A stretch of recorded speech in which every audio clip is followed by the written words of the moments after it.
بسم اللہ الرحمن الرحیم۔ قرآن مجید اللہ کا کلام اور رب کی آخری آسمانی کتاب ہے۔ پورا قرآن خیر و بلائی اور رحمت و برکت اور شفا کا سرچشمہ ہے۔ اس پر ایمان لانا، تلاوت کرنا، آیات میں تدبر کرنا، عمل کرنا، شفا کے لیے قرآنی آیات پڑھ کر دم کرنا اور پوری زندگی اس کے مطابق گزارنا، یہ قرآن کا حق ہے۔ البتہ رسول اکرم صلی اللہ علیہ وسلم نے کچھ صورتوں اور آیتوں کی خصوصی فضیلت بیان فرمائی ہے۔ انہی میں سے ایک سورۃ الملک بھی ہے۔ سورۃ الملک کی 3 فضیلتیں صحیح احادیث میں موجود ہیں۔ پہلی فضیلت یہ ہے کہ پیارے نبی صلی اللہ علیہ وسلم اس سورہ مبارکہ کی تلاوت کیے بغیر نہیں سوتے تھے۔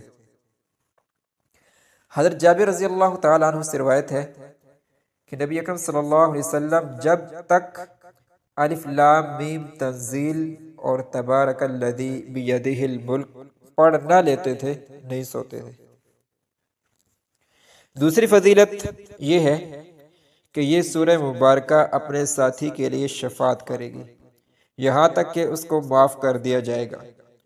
نبی رحمت صلی اللہ علیہ وسلم نے ارشاد فرمایا کہ قرآن میں ایک سورت ہے کہ جس میں 30 آیتیں ہیں اور وہ اپنے پڑھنے والے کے لیے اللہ تعالیٰ سے سفارش کرے گی یہاں تک کہ اس کی مغفرت کر دی جائے گی، اور وہ سورت تبارک الذی بیدہ الملک ہے۔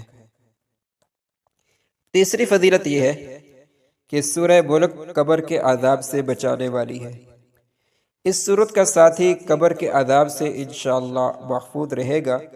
رسول اللہ صلی اللہ علیہ وسلم نے ارشاد فرمایا کہ سورہ تبارک قبر کے عذاب کو روکنے والی ہے۔ محترم ناظرین، یہ تینوں فضیلتیں بڑی محتم بشان ہیں۔ اس سورت کو سونے سے پہلے پڑھنے کی تلقین ہے، چونکہ نیند موت کی طرح ہے، بلکہ اللہ کے رسول صلی اللہ علیہ وسلم نے سونے کی دعا میں نیند کو موت قرار دیا ہے، اور نبی اکرم صلی اللہ علیہ وسلم کا اس سے سونے کی وقت پڑھنے کے لیے انتخاب کرنے کی وجہ آخرت میں اس کے خصوصی فوائد ہیں۔ جیسا کہ دوسری اور تیسری فضیلت سے واضح ہے کہ یہ سورت عذاب قبر سے حفاظت کا ذریعہ ہے اور آخرت میں مضبوط شفاعت کی شکل میں نجات کا سبب بنے گی۔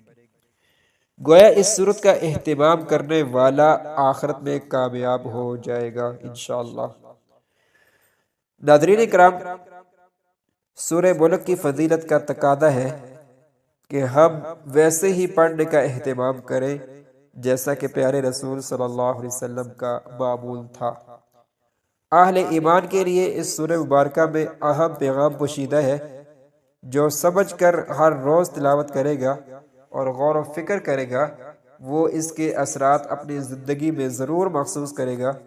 چند اہم پیغامات وہ درج ذیل ہیں۔ نمبر 1، برکت، یعنی خیر میں اضافہ اور دوام اور ہمیشگی رب کی طرف سے ہے۔ نعمتوں میں برکت ڈالنا صرف رب کا کام ہے، لہذا برکت کے حصول کے لیے صرف رب العالمین سے رجوع کرنا چاہیے۔